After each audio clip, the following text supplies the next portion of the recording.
잘못했습니다. 잘못했습니다. 라는 제목으로 하나님 말씀 증거하도록 하겠습니다. 오늘 창세기 38장 본문을 읽으면서 뭐 이렇게 느닷없는 본문이 다 있나 이런 느낌을 받습니다. 거북한 이야기가 삽입되어 있습니다. 시아버지하고 며느리 사이에서 아기가 태어나는 그런 이야기입니다. 근데 원래 흐름을 보면은 요셉 이야기 내용 아닙니까? 37장이 요셉 이야기고 39장이 또 요셉 이야기인데 중간에 이게 끼어들었습니다. 약간 좀 엉뚱하다 이런 생각을 갖습니다. 그럼 이런 질문을 한번 해봤으면 좋겠어요. 왜 요셉 이야기 가운데 이렇게 거북한 유다 이야기가 삽입되어 있는가? 이유가 무엇이냐? 여기서 보이는 메시지가 뭐냐면 유다가 변화되었다. 그것을 설명하기 위해서 그렇습니다. 후에 보면은 유다의 역할이 굉장히 크거든요. 이 가족 간의 중재자 역할을 하고 또 유다가 요셉을 만날 때 희생자의 역할을 또 합니다. 거기다가 책임지는 역할, 베냐민을 두고 갈 때 내가 책임지겠다 하는 책임지는 역할까지 쭉 나옵니다. 그래서 실제로 영적 장자로서의 모습으로 변화가 되어 있습니다. 만약에 이 38장의 내용이 없다 그러면은 갑자기 유다가 왜 이렇게 변했어? 설명할 길이 없다라는 거예요. 그래서 유다가 변화된 이유가 무엇인가? 그것을 보여주기 위해서 38장 이 내용이 들어갔다고 생각을 합니다. 그러니까 변화의 과정, 변화의 배경이 무엇인지를 보여주고 있다는 것입니다. 38장은 또 다른 말로 하면 십자가장입니다. 여기서는 유다가 자기 자신이 죄인이라는 것을 철저히 깨닫고 자기 안에는 의가 없음을 깨닫습니다. 나는 죄인입니다. 나는 의가 없습니다. 그러니까 내가 살 길이 뭐예요? 구원해 주세요. 은혜가 필요한 존재. 그러니까 나는 의가 없으니까 또 다른 의가 필요하겠죠. 그걸 하나님의 의 또는 신약에서는 십자가의 의, 예수 그리스도의 의다 이렇게 얘기합니다. 그래서 십자가 붙드는 장면입니다. 신약의 표현에 의하면. 그래서 변화가 되었습니다. 우리도 마찬가지입니다. 은혜 붙들어야만 변화가 되고 믿음 붙들어야만 변화가 될 수 있다라는 것입니다. 오늘도 유다같이 우리 변화를 체험하는 우리 믿음의 신실한 종 되기를 바랍니다. 오늘 내용은 이렇습니다. 유다가 집을 떠나는 장면으로부터 시작이 됩니다. 그 앞부분에 보면 형제들이 요셉을 팔아 넘겼죠. 근데 요셉을 팔아 넘기는 것에 대해서 제안을 했던 사람이 누구냐? 그게 유다였습니다. 37장 26절을 보니까 우리가 우리 동생을 죽이고 그의 피를 덮어둔들 무엇이 유익할까? 그래서 이스마엘 상인에게 팔자 이렇게 제안했던 게 유다였다라는 것입니다. 그리고 아버지에게 속이죠. 짐승에게 죽었다 속이고 이렇게 피 묻은 옷을 갖다 줍니다. 아버지가 위로받지 못하고 시금 전폐하고 그렇습니다. 이때 유다의 마음 가운데 무슨 마음이 들었겠습니까? 엄청난 죄책감이 있었겠죠. 마음이 힘듭니다. 형제들 사이에서 죄책감 때문에 서로 침묵하기로 하고 우울무드에 빠지게 되고 형제들끼리도 얼굴을 쳐다볼 때 괜히 어색했을 거라고 생각을 합니다. 유다는 양심적인 사람이었던 것 같아요. 도저히 못 견디겠다는 거예요. 이놈의 집안에서 더 못 있겠다. 이 어색한 분위기 더 못 견디겠다. 속된 말로 하면 이 집구석을 떠나자. 그래서 집을 떠나게 되었다는 것입니다. 그래서 오늘 1절을 보니까 집을 떠났다라고 표현하지 않고 그 형제들을 떠났다. 형제들로부터 떠났다 이런 표현을 씁니다. 1절을 한번 읽겠습니다. 시작. 그 후에 유다가 자기 형제들로부터 떠나 내려가서 아둘람 사람 히라와 가까이 하니라. 그러니까 집 밖에 답이 있다 이런 생각을 한 거죠. 그래서 상당히 탕자의 모습과 유사합니다. 이 지옥 같은 집에서 못 있겠다. 동생 팔아넘기고 죽이려고 했던 자기도 그렇지만 그 형제들 얼굴 쳐다보기에 민망해서 못 견디겠다. 그리고 집을 뛰쳐나가 버립니다. 그러고 난 다음에 사사기 같은 인생을 살죠. 자기 멋대로 인생을 삽니다. 믿음 밖의 인생을 삽니다. 계속해서 아둘람 히라가 나오는데 이방인 친구, 요즘식으로 얘기하면 예수 믿지 않는 친구를 사귀어서 그와 함께 계속해서 돌아다니고 있습니다. 나중에는 그 가나안 사람 수아의 딸이라 그러는데 아내 이름은 나오지도 않습니다. 수아의 딸과 정식 결혼한 것 같지 않아요. 그냥 눈 맞아가지고 동거 형태로 살았던 것 같습니다. 그냥 살았던 것 같습니다. 결혼했다는 얘기도 없고요. 아들 셋을 낳습니다. 첫 번째 아들이 엘이고 두 번째가 오난, 세 번째가 셀라 이렇게 세 사람을 낳습니다. 근데 그가 살던 곳의 이름이 거십인데 이거 히브리 말 뜻이 뭐냐면 실망시키는 곳 그런 뜻입니다. 거십. 그러니까 상징적인 의미가 있죠. 자기 멋대로 살았더니 만족이 있었던 게 아니라 실망밖에 없더라. 오히려 목마름이 있는 곳이더라. 그래서 거십 이렇게 얘기를 합니다. 한 2절부터 5절까지 한번 읽겠습니다. 시작. 유다가 거기서 가나안 사람 수아라 하는 자의 딸을 보고 그를 데리고 동침하니 그가 임신하여 아들을 낳음에 유다가 그의 이름을 엘이라 하니라. 그가 다시 임신하여 아들을 낳고 그의 이름을 오난이라 하고 그가 또 다시 아들을 낳고 그의 이름을 셀라라 하니라. 그가 셀라를 낳을 때 유다는 거십에 있었더라. 만족도 없고 실망감만 있었더라. 답답해서 집을 떠났는데 더 답답하더라. 그런 뜻인 것 같습니다. 우리 이게 공동체를 떠난다는 게 무슨 뜻이죠? 우리식으로 얘기하면 그냥 너무 답답해서 잠시 교회를 떠난다 이런 사람들이 있을 수 있죠. 교회를 떠난다. 그러면 해결되는 게 아니라 불행의 연속일 가능성이 큽니다. 오히려 뒤죽박죽이 돼버리고 꼬이고 또 꼬이고 힘든 일 때문에 떠나갔는데 더 힘든 일의 연속일 수 있다라는 것입니다. 거기서 며느리 삼았습니다. 큰 아들 엘인데 다말이라는 며느리를 삼아서 아들과 결혼을 시켰습니다. 근데 이유는 몰라요. 악함으로 죽였다 그래요. 그러니까 신앙적인 삶은 아니었던 것 같죠. 첫째가 죽었습니다. 그래서 당시에는 형사 취수라는 게 있죠. 형이 죽으면 취수, 그 형수를 데리고 동생이 산다 그런 뜻이거든요. 형사 취수. 그러니까 두 번째 오난에게 들여보냈습니다. 근데 오난은 굉장히 이기적인 사람이에요. 어차피 형의 아들을 될 건데 내가 남 좋은 일 시켜서 뭐해. 그래서 이기적인 생각으로 임신 못하도록 했습니다. 하나님이 보시기에 그게 악해서 그도 죽습니다. 그래서 첫째 죽고 둘째 죽습니다. 이제는 유다의 마음 가운데 걱정, 두려움이 엄습해 오는 거죠. 이 여자는 남편 죽이는 여자구나. 1번도 죽이고 2번도 죽이고 3번 셀라까지 줬다가 다 죽이면 난 아들이 하나도 없지 않나, 뭐 이런 생각이 들었던 것 같습니다. 그래서 말로는 좋게 얘기하죠. 친정 가라. 그리고 셀라 3번째 아들이 너무 어리니까 장사하고 난 다음에 연락하겠다. 이게 좋은 말의 표현이지 핑계지 실제로는 쫓아내버리는 것과 마찬가지라고 생각을 합니다. 근데 여기서 끝난 게 아니었죠. 하여튼 이런 식으로 그 다말에게서 이런 절망적인 그런 결정을 내리게 되었다는 것입니다. 11절 다 같이 읽겠습니다. 시작. 유다가 그의 며느리 다말에게 이르되 수절하고 내 아버지 집에 있어 내 아들 셀라가 장성하기를 기다리려 하니 셀라도 그 형들 같이 죽을까 염려함이라. 다말이 가서 그의 아버지 집에 있으니라. 그러고 난 다음에 설상가상으로 얼마 있다가 자기 아내 수아의 딸 아내도 죽습니다. 12절에 나오죠. 교회를 떠난 삶, 신앙 공동체를 떠난 삶이 이렇다라는 것입니다. 편치 않습니다. 그냥 자기가 유복할 줄 알고 떠났는데 첫째 아들 죽고 둘째 아들 죽고 그죠, 아내도 죽고. 왜 그렇습니까? 기준도 없고 어떤 틀도 없고 그러다 보니까 다 뒤죽박죽이 돼버린다는 거예요. 우리 많은 사람들이 요즘에 공동체 기피 현상이 있습니다. 더 쉽게 하면 교회 기피 현상이 있어요. 그래서 가서 예배만 딱 드리지 사람 만나는 것도 싫고 요즘같이 코로나 시대니까 얼마나 좋나, 비대면 예배로 드리면 되는 거야, 뭐 이렇게 생각하는 사람들도 있다고 생각을 합니다. 그러나 잊지 마십시오. 넘어져도 교회 울타리 안에서 넘어져야 살 길이 있는 거지 함부로 떠나서는 안 된다는 거예요. 과거에 10몇 년 전에 저는 그 외국 집회 하다 보니까 외국 이민자들의 생활을 많이 봤습니다. 이민 가시는 분 중에 이런 분들이 있습니다. 행복을 찾아서 이민 가는 분들이 많아요. 그러니까 우리 한국 사회가 답답하다는 거예요. 그러니까 인간관계 치여가지고 이민 가신 분들이 있다니까요. 그런 사람들은 교제도 끊어버리고 한국 사람도 안 만나고요. 그냥 좀 돈도 있고 성공하신 분들 가운데 그런 분들이 꽤 있어요. 그래서 자기 가족끼리만 삽니다. 그러니까 관계가 좁아져 버리죠. 그래서 인간이 관계적인 존재라는 걸 그때 알 수 있는데 가족끼리만 있다고 행복한 게 아니거든요. 어떤 다툼과 문제가 생기잖아요. 해결할 수 있는 길이 없어요. 사회 관계망이 없기 때문에. 그러니까 어떤 일이 벌어집니까? 이혼 많이 해요.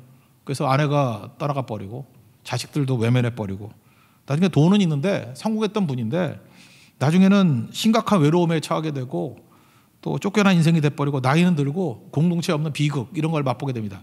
나 그 불쌍한 사람들 너무너무 많이 봤어요. 그 특징이 무엇입니까? 그 신앙도 떠나고 뭐 고국도 떠나고 다 떠나버린다는 거예요. 이 신앙 공동체라는 게 이렇게 중요한 것인데 떠나고 나니까 해결되는 게 아니라 꼬이고 또 꼬이는 문제가 있더라는 것입니다. 지금 유다가 그렇게 돼버렸습니다.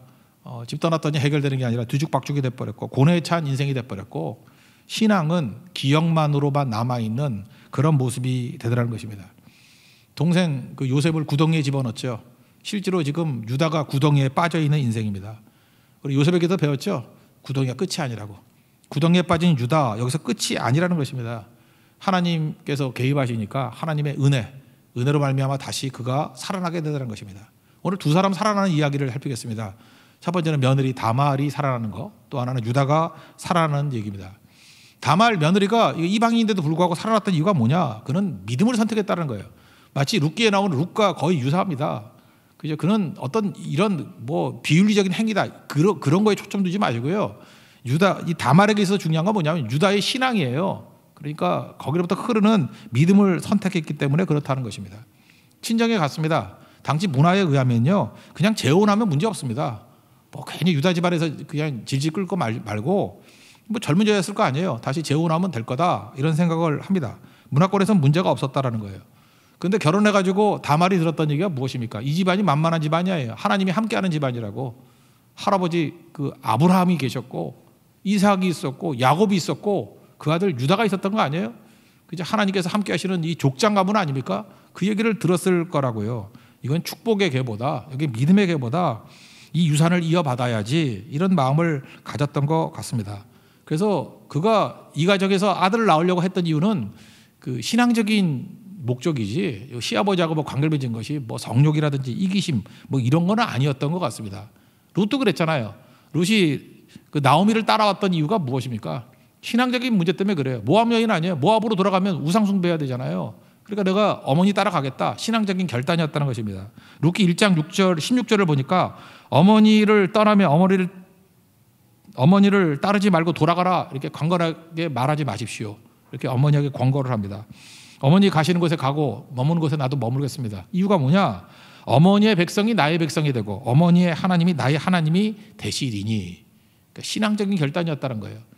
마찬가지로 이 다말도 신앙적인 결단이었던 것 같습니다. 이 집에 믿음의 기업이 있다라는 거예요. 조금 더 찬송했죠. 435장 나의 영원하신 기업, 나의 영원하신 기업, 생명보다 귀하다. 그걸 붙들은 거예요.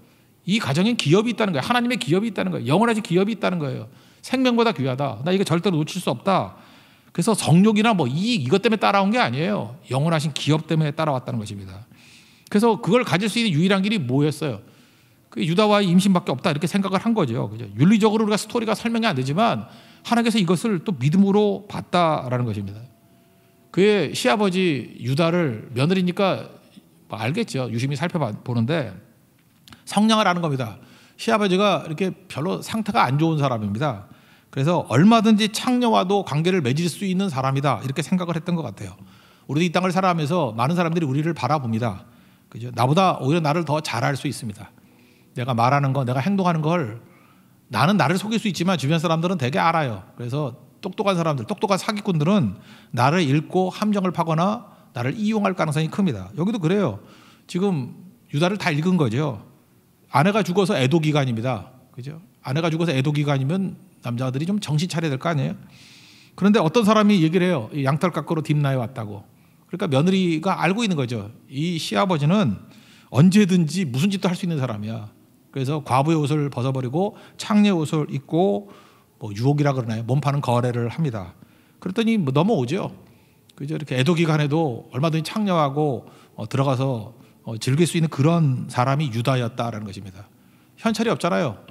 염소 새끼가 한 마리가 뭐 아마 그 가격이었던 것 같은데 염소 새끼 한 마리 준다 그러는데 당장은 없잖아요. 그러니까 담보물을 주라 그랬더니 도장과 끈과 지팡이. 아마도 이게 도장도 이렇게 반지 같은 도장이 있고요. 또 하나는 목에 거는 도장이 있으니까 아마 도장에 끈이 있다는 건 목에 거는 도장이었던 것 같아요. 그리고 지팡이. 당시로서는 신분증 같은 역할을 했던 겁니다. 그거 맡기고 그저 이렇게 잠자리를 합니다. 근데 덜컥 임신을 했네요. 원래 이럴 때 임신이 되는 겁니다. 예. 18절 다 같이 읽겠습니다. 시작. 유다가 이르되 무슨 담보물을 내게 주랴. 그가 이르되 당신의 도장과 그 끈과 당신의 손에 있는 지팡이로 하라. 유다가 그것들을 그에게 주고 그에게로 들어갔더니 그가 유다라 말미암아 임신하였더라. 그러고 난 다음에 이제 석 달 정도의 시간이 지나게 되었습니다. 이제 며느리가 친정에 가 있는데 임신했다는 소식을 들었어요. 그러니까 유다가 노발대발합니다. 펄펄 뛰면서 어디 행음하고 임신하느냐고. 보통 그럴 때 돌로 쳐 죽이는데 돌로 쳐가지고는 성에 차지라는 거예요. 그래서 불질러서 불살라 죽여버리라 이렇게 얘기를 합니다. 참 요즘에 그 내로남불이라는 말을 많이 쓰는데 유다 자기는 어때요? 더한 죄인임에도 불구하고 며느리의 모습에 대해서 길길이 뛰고 펄펄 뛰고 난리치지 않습니까? 우리가 그렇죠. 나의 죄에 대해서는 외면해버리고 다른 사람의 어떤 허물에 대해서는 펄펄 뛰고 그러는 게 우리 모습이라는 것입니다. 근데 이 참 다말이라는 여자는 굉장히 침착한 여자고 굉장히 지혜로운 여자인 것 같습니다. 그러더니 이렇게 얘기해요. 이 물건 임자가 나를 임시시킨 남자입니다. 이렇게 얘기를 하면서 유다의 도장과 끈과 지팡이를 보여줍니다. 여기서 중요한 게 그거죠. 유다가 그걸 보자마자 더 이상 분노하거나 길길이 뛰지 아니하고 회개하죠. 당장 회개하죠. 그는 나보다 옳도다. 그러니까 내가 죄인이다 이거죠. 내가 죄인이다. 내 탓이다. 더 외면하지 않습니다. 그러고 난 다음에 임신하고 난 다음에 나중에 더 이상 그 며느리와도 관계를 맺지는 않아요. 쌍둥이를 낳죠. 베레스와 세라. 그래서 이 베레스가 예수님의 족보, 메시아의 족보에 해당되지 않습니까? 성경은요, 이 다말의 이 선택에 대해서 유다 가문에 머무는 선택이라고 얘기를 하고요. 그리고 이것은 믿음의 선택이라고 표현합니다. 특별히 룻기 4장 12절에 보니까 룻이 보아스를 통해서 이제 아기를 갖지 않습니까? 그때 이렇게 얘기를 합니다. 여호와께서 이 젊은 여자로 말미암아 내게 상속자를 주사. 그러면서 비유를 드는 게 뭐냐 하면 내 집이 다말이 유다에게 낳아준 베레스의 집과 같게 하시기를 원하노라. 그러니까 다말을 통해서 베레스를 낳은 것을 하나님의 축복과 그것을 믿음의 행위로 이렇게 묘사하고 있잖아요. 그거 같이 너도 복되기를 원한다 이렇게 얘기를 하고 있습니다. 그러니까 이건 하나님이 인정하시는 믿음의 행위다. 믿음을 선택한 행위다. 이렇게 말하고 있다라는 것입니다. 그리고 마태복음 1장에 보면 예수님 족보에 쭉 나오잖아요. 이 다말을 통해서 베레스를 낳았다는 것이 예수님 족보에도 쭉 나와 있다는 것입니다. 신약 성경을 보면 이 다말하고 제일 비슷한 여인이 누굴까 생각해 보니까 수로보닉의 여인하고 너무너무 닮은 것 같습니다. 수로보닉의 여인은 어떤 믿음이었습니까? 악조건임에도 불구하고 미친 듯한 믿음이죠. 어떻게 보면 끈질긴 믿음. 예수님 막 거절하지 않습니까? 뭐 듣기 싫은 소리 막 하잖아요. 자녀의 떡을 취하여 개들에게 안 준다. 그러면 그 정도 하면 가야 되는데 그죠? 개들도 주인의 상에서 떨어지는 부스러기를 먹습니다. 견디는 믿음이죠. 저는 견디는 믿음보다는 하나님께서 믿음도 이게 선물로 주신 거거든요. 견뎌지는 믿음이에요. 하나님께서 은혜를 주시니까 이렇게 견뎌지는 거예요. 견뎌지는 믿음을 갖게 되었다면 은혜의 믿음이죠. 은혜의 믿음. 그래서 수로보니의 여인 네 믿음이 크도다 그러고 고침도 받고 그리고 구원도 받고 모든 축복과 은혜를 다 누리지 않습니까? 저는 다말의 모습이 이거라고 생각해요. 최악조건인데도 불구하고 끝까지 믿음을 지키는 거예요. 끝까지. 결코 믿음 버리지 않는 거예요. 결코. 그런 거 있죠. 그 never 하는 거 있죠. 결코. never. 어떤 상황과 조건이라 할지라도 핑계대지 않냐고 결코 놓치지 않는 거. 어떤 사람 그런 사람이 있잖아요. 끈질긴 믿음의 사람. 저 사람은 하늘이 두 쪽이라도 절대로 부인 안 하고 믿음 저버릴 것 같지 않은 사람. 그 다말의 믿음이라는 거예요. 수로보닉의 여인의 믿음이라는 거예요. 그게 메시아의 조상을 낳는 어머니가 되었고 성경 도처에 계속해서 다말이 등장합니다. 다말. 이방 여인인데도 불구하고 다말이 등장을 해요. 여러분도 어느 순간이든지 끈질기게 믿음 붙들 수 있는 우리 다말과 같은 믿음의 사람 되기를 기원합니다. 이 마지막 때 우리가 가져야 될 믿음이 이거예요. 우리를 미혹하고 또 우리를 실족하게 하는 자들이 많거든요. 끝까지입니다. 끈질기게 믿음 붙들고 하나님 붙들고 나아갈 때 참된 구원이 있다는 것입니다. 마태복음 24장 13절을 보니까 끝까지 견디는 자 그가 구원받는다 이렇게 얘기를 하고요. 히브리서 3장 14절 보니까 우리가 시작할 때 확신한 것을 끝까지 견고히 잡고 있으면 시작한 것을 끝까지 견고히 잡고 있으면 그리스도와 함께 참여한 자가 되리라. 천국에 참여한 자가 될 것이다. 천국 백성 된다 그런 얘기예요. 다말과 같이 어떤 조건 속에서 끝까지 우리 믿음 붙들고 승리하는 천국의 백성 되는 능력이 종들되기를 축원합니다. 그 다음에 변화된 이제 유다의 이야기를 좀 살폈으면 좋겠습니다. 유다에게서 제일 중요한 건 제가 볼 때 입술의 고백, 이 고백하는 믿음이 이게 중요한 거라고 생각을 합니다. 그는 자기 멋대로였습니다. 집이 너무 힘들다고 멋대로 떠나갔습니다. 그러니까 교회를 떠난 거나 마찬가지죠. 말씀을 떠난 거나 마찬가지죠. 이게 꼬이고 뒤죽박죽이 돼버렸다는 것입니다. 아내가 죽은 애도 기간인데도 불구하고 창녀를 찾아갔다가 그 다음에 단봉을 맡겼죠. 이거 뭐 진짜 쓰레기 같은 인생 아닙니까? 그리고 그거 찾아오라고 염소새끼 들고 자기 친구 계속 나와요. 아둘람의 히라를 또 보냅니다. 못 찾아왔어요. 동네 아무리 찾아봐도 그 동네에는 창녀가 없대요. 그럼 누구지? 근데 그때 뭐라고 제안하느냐 하면은 이렇게 얘기합니다. 남의 시선이 두렵다. 부끄럽다. 그러니까 남의 시선에 대해서 연연해 하고요. 또 하나는 야, 너 염소새끼 줘서 보냈는데 왜 못 찾았어? 그리고 우리 히라를 탓합니다. 그러니까 남의 시선, 남 탓하는 인생이었다는 거예요. 우리 유다의 나쁜 태도를 한번 봅시다. 23절 다 같이 읽겠습니다. 시작. 유다가 이르되 그로 그것을 가지게 두라. 우리가 부끄러움을 당할까 하노라. 내가 이 염소 새끼를 보냈으나 그대가 그를 찾지 못하였노라. 그러니까 유다는 이전까지 어떻게 살았습니까? 나로 살지 못하고 남으로 살았다라는 거예요. 그죠? 그러니까 남의 시선에 연연해하는 인생을 살았다는 거예요. 죄악투성임에도 불구하고 그 남들의 시선에 맞는 인생을 살았다라는 거예요. 왜 예수님께서 바리새인을 안 만나주고 창기와 세리들은 만나줬죠? 바리새인들은 자기로 살지 나로 살지 못하니까 맨날 가면 쓰고 사니까 가짜잖아요. 가짜는 안 만나주거든요. 근데 세리와 창기는 죄는 졌지만 진짜잖아요. 나로 살잖아요. I am who I am. 나로 살잖아요. 그러니까 주님 만나주시죠. 지금도 마찬가지예요. 신앙생활 오래 했음에도 불구하고 나는 하나님을 만난 적이 없어. 예수님을 제대로 만난 적이 없어. 남으로 살기 때문에 그래요. 남의 시선으로 살기 때문에 그래요. 나로 살면 만납니다. I am who I am. 나로 살아가면요 주님께서 만나주신다는 거예요. 내가 비록 창기고 내가 비록 세리를 할지라도 나로 살아가면 만나주신다는 거예요. 그러니까 나로 살지 못하니까 못 만나는 거죠. 남으로 사는 대표적인 사람이 사울왕 아닙니까? 사울왕. 사무엘상 15장 같은 데 보면은 그 아말렉 진멸하라 이렇게 했는데 진멸 안 했잖아요. 그래서 지금 하나님 앞에 징계받고 혼나야 될 상황인데 이런 위기 상황 속에서도 사울왕의 태도가 어떤지 아십니까? 사무엘상 15장 30절 보니까 사무엘 선지자에게 이렇게 얘기해요. 내가 범죄하였을지라도 범죄했다고는 거 알아야 자기가 청하오니 백성의 장로들 앞과 이스라엘 앞에서 나를 높여주십시오 이렇게 얘기를 해요. 체면이 있지. 내가 잘못했다고 그렇게 말하지 말고 나를 높여주십시오. 나와 함께 돌아가서 내가 당신의 하나님 여호와께 경배하소서. 그러니까 사무엘과 같이 올라가가지고 좀 폼 좀 나게 해달라는 거예요. 자기를 왕답게 해달라는 거예요. 그러니까 사울은 하나님 앞에 서 있는 의식이 없어요. 항상 남의 시선, 남들이 어떻게 보나. 그러니까 다윗이 승리하고 돌아왔을 때 다윗은 만만, 사울은 천적 그렇게 열받는 거지. 남의 시선, 남의 노래, 남과 비교하고 사는 인생 아니에요. 그러니까 하나님 앞에 서지 못하는. 유다도 그랬다는 거예요. 이 당시에는 남의 시선, 남 탓, 그러고 살아가는 거죠. 그러니까 자기를 못 사니까 이게 무너지는 인생이죠. 그러니까 하나님 만나지 못하고 바닥을 헤매는 인생이 될 수밖에 없다라는 것입니다. 다말이라는 며느리 때문에 정신 차리죠. 저거 죽여야 돼 그렇게 얘기를 했는데 이 다윗하고 거의 똑같은 얘기죠. 당신이 바로 그 사람이다 뭐 그런 거하고 똑같은 거 아니에요?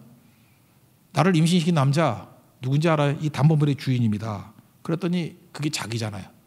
그래서 26절에 이렇게 고백합니다. 그는 나보다 옳도다. 유다가 그것을 알아보고 이르되 그는 나보다 옳도다. 이때 꼬꾸라진 거죠. 나는 죄인입니다. I'm a sinner. 나는 의가 없습니다. 그 얘기 아니에요. 그가 나보다, 이 다말이라는 죄 많은 여인보다 자기가 의롭지 못하다는 건 뭐예요? 나는 의가 없습니다. 그런 얘기죠. 나는 외부로부터의 구원이 필요합니다. 은혜가 필요합니다. 이게 회개죠, 회개. 가룟 유다하고 차이점이 뭐예요? 가룟 유다는 후에 말했지 회개가 없잖아요. 이때 드디어 유다가 회개를 하기 시작합니다. 나로 돌아봐요. 하나님 앞에 서 있어요. 그리고 그는 나보다 옳도다. 회개하기 시작해요. 입술로 고백하기 시작한다고. 그때부터 하나님의 은혜가 밀어닥치고 그의 인생이 변화가 된다는 것입니다. 우리가 다 유다거든요. 믿는다고 하면서 유다 같은 모습이 많아요.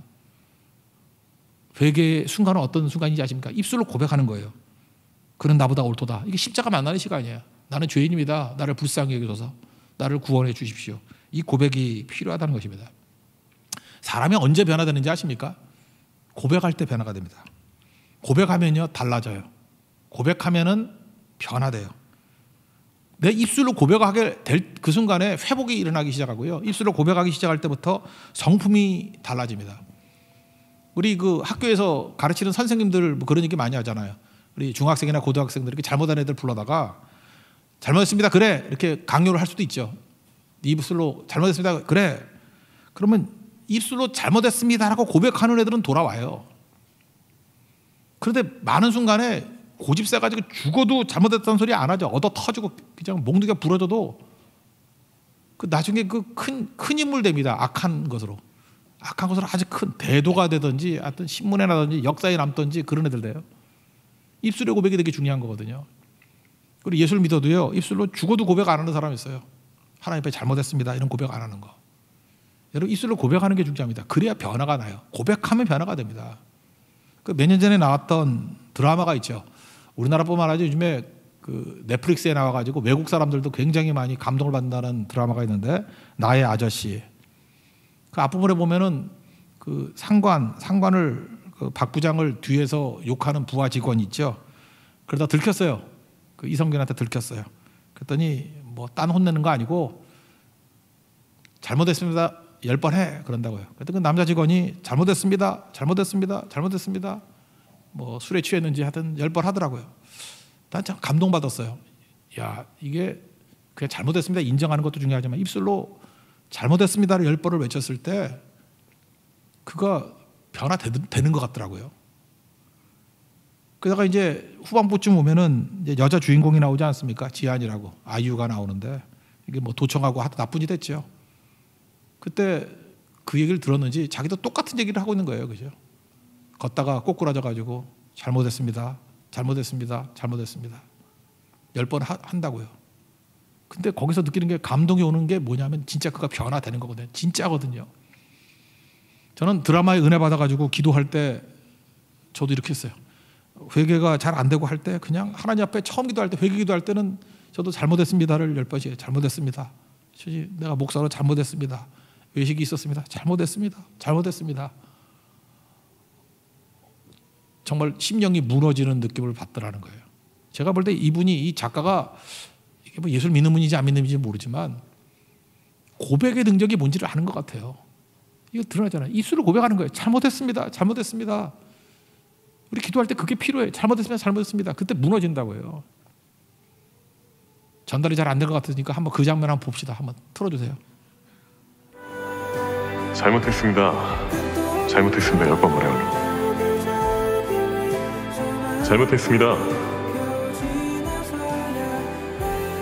잘못했습니다. 10번 말해요.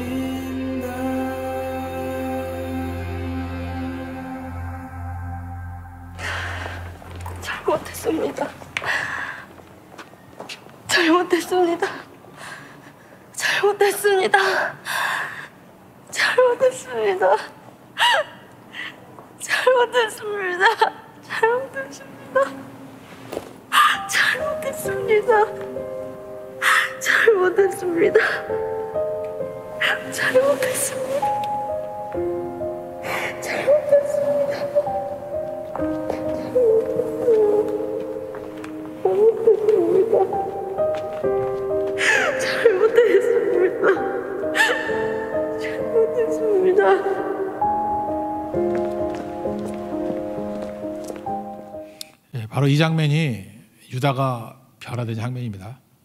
자기 입으로 잘못했습니다 고백하잖아요. 그는 나보다 의롭다. 요한일서 1.9절 보면요, 만약 우리가 우리 죄를 자백하면 그는 미쁘시고 의로사 우리 죄를 사하시며 우리를 모든 불의에서 깨끗하게 하실 것이요. 자백하라는 거예요. 로마서 10장 9절 보니까 내가 만일 내 입으로 예수를 주로 시인하며 또 예수께서 하나님께서 그를 죽은 자 가운데서 살리신 것을 내 마음에 믿으면 구원을 받으리라. 사람이 마음으로 믿어 의에 이르고 입으로 시인하여 구원에 이르느니라. 예수님 굳이 병자 고칠 때도 묻습니다. 낫고자 하느냐? 입으로 시인하기를 원하시는 거예요. 네, 낫고자 합니다. 그때 고쳐주셨어요. 바디메오 맹인에게도 묻죠. 무엇을 해주기를 원하느냐? 입으로 고백하기를 원하잖아요. 보기를 원합니다. 십자가상에서도 오른편 강도가 그러죠. 당신의 나라에 임하실 때 나를 기억하소서. 오늘 내가 나와 함께 낙원에 있으리라. 다 고백이에요, 고백. 그래서 소천하기 전에도 우리 고백하는 거, 이게 중요한 겁니다. 믿는 사람이 고백하는 거지 아무나 고백 못해요. 고백이 나오지도 않아요. 고백할 때 능력과 은혜가 있다라는 거예요. 가이사랴 빌보 고백에서 그러죠. 너는 나를 누구라 하느냐? 베드로가 그러잖아요. 그 주는 그리스도시요 살아계신 하나님의 아들입니다. 고백하잖아요. 이 고백 위에, 이 반석 위에 내 교회를 세운다. 교회는 어떤 곳입니까? 고백하는 사람의 공동체예요. 여러분, 예수님이 나의 의임을 믿습니까? 내가 허물과죄로 죽었던 지옥 갈 죄인이라는 걸 믿습니까? 예수 외에는 구원이 없다는 걸 믿습니까? 그 고백이 우리를 살리게 된다는 거예요. 유다가 언제 변화됐습니까? 믿음의 고백 이후에 변화가 됐다는 거예요. 고백하면 달라집니다. 고백하면 변화됩니다. 날마다 주님 앞에 잘못했습니다. 나는 죄인입니다. 불쌍히 여겨 주십시오. 은혜를 주십시오. 건져 주십시오. 이 고백이 있는 우리 하나님의 거룩한 종되기를 축원합니다.